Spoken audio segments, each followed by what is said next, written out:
આણંદમાં લવ ટ્રેપ મામલે સોહિલ ચિસ્તિયાની તાત્કાલિક રજૂઆત. આણંદ 21 એપ્રિલ આણંદ જિલ્લામાં મુસ્લિમ યુવતીઓને લલચાવીને ભગાડવાના 4થી વધુ કિસ્સાઓ સામે આવતા ચરોતર આગેવાન સોહિલ ચિસ્તિયાએ જિલ્લાના પોલીસ અધ્યક્ષને મળીને તાત્કાલિક રજૂઆત કરી.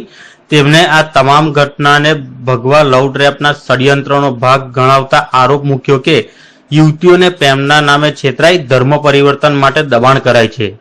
તેમણે જણાવ્યું કે પોલીસ પાસે ચોક્કસ વિગતો હોવા છતાં કોઈ કાર્યવાહી કરી રહી નથી. સોહિલભાઈએ યાસોજી એલસીબી કે ક્રાઇમ બ્રાન્ચ દ્વારા તપાસની માગણી કરી છે અને ચીમકી આપી છે કે ન્યાય ન મળે તો આંદોલન થાય તેમ છે. મુખ્ય કારણ એવું હતું કે મુસ્લિમ સમાજની દીકરી અન્ય સમાજના માણસો લલચાવી ફોસલાવી ધર્મ પરિવર્તન કરવાના કોઈ મુખ્ય એજન્ડાના આધારે બગાડી ગયેલા અને આ અરજીઓ આજે મોકલેલ અમુક અરજીઓમાં 15 દાડા, અમુક અરજીઓમાં મહિના સુધીનો સમય જવા છતાં આજ દિન સુધી એક પણ દીકરીઓની ભાળ મળેલ નહીં અને પોલીસે આમાં કોઈ ચોક્કસ તપાસ કરેલ નહીં. તે અનુસંધાને અમે માન્ય પોલીસ અધિક્ષક સાહેબશ્રીને રજૂઆત કરવા આવ્યા હતા અને અમારી મુખ્ય રજૂઆત એવી હતી કે આણંદ જે આટલો મોટો લઘુમતી સમાજ છે અને લઘુમતી સમાજની 4 દીકરીઓને આ રીતે કોઈ એક એવું સંગઠન હોવું જોઈએ કે જેનો કોઈ એવો એજન્ડા હોય કે મુસ્લિમ સમાજની દીકરીઓને લલચાઈ ફોસલાવી ધર્મ પરિવર્તન કરવાના ઈરાદે, તેની જિંદગી બરબાદ કરવાના ઈરાદે આ રીતે બગાડી જવી અને તેમ છતાં પોલીસ આજ દિન સુધી કોઈ એક્શન લીધેલ નહીં.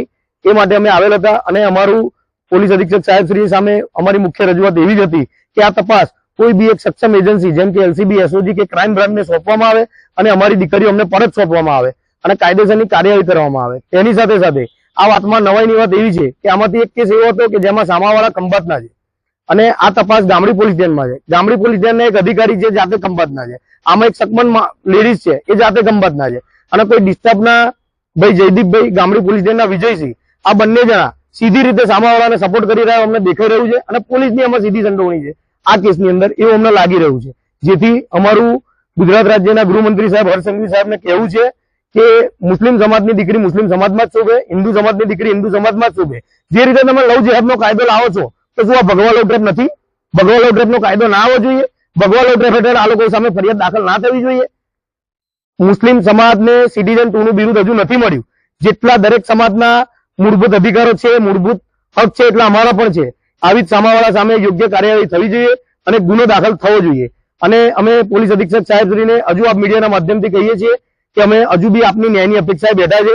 તો કોઈ ચોક્કસ એજન્સીને આ કામ સોંપી કાયદાની મર્યાદામાં આમાં યોગ્ય પગલાં લેશો, નહીં તો આમાં અમારા આગળ કાયદેસરની કાર્યવાહી કરવાની જરૂર પડશે. જરૂર પડે તો ગાંધીજીના માર્ગે અમે આંદોલનો પણ કરીશું.